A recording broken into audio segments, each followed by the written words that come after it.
Hello, I'm Chris with Life is Storytelling, and I just recently beat Lies of P Overture. I got to go through this because I did originally play the game on Game Pass, but they released the Lies of P base game on PlayStation Plus, so I took the chance, bought the DLC with it, played through the whole game, including the DLC in the middle bit there. So important to note, I do love the original game. This is my second time through it. It is a 9 out of 10 game for me. There are some things toward the end in terms of level design and whatnot that do kind of lose me, and I do think the main villain there is not the greatest. In terms of story, boss fight, sure, awesome. But I do want to note, this is my first time fighting the actual final boss, not just the narrative one, and I did make the right choice here instead of what led to the bad ending. And this guy, though, took me quite a bit. I got him, and he's awesome and very cool.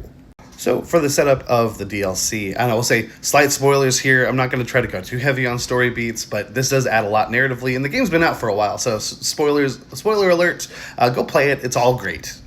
But as the setup goes, you're sent back to the past in true Souls fashion, and as you're sent back to the past, you uncover a bit more of the truth of your story, what happened to your teacher, your mentor, as things are led to make you believe they happened a certain way in the main game. We get the true light shown on them here. Your teacher being Leia, the legendary stalker, who was training you, Carlo, as well as Romeo, who we know as the king of puppets, and you get a lot there, so much there, and it's really, really awesome.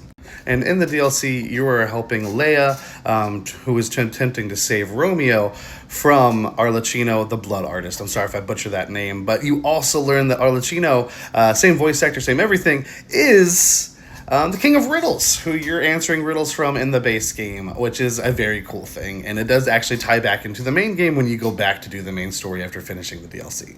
This DLC is incredibly tough with some really fun bosses and some really awesome moments that actually let you team up with Leia as you see what she can do, and you even get her blade at the end of this. You even get some new companions like Rosara here, who you also again get to see the end of her journey in the main game, which takes place in her. It's the future while we meet her in the past. And you also get to see this little guy as a baby. And fun fact, if you buy him the collar in the past, he does have it at the end of the game in the present.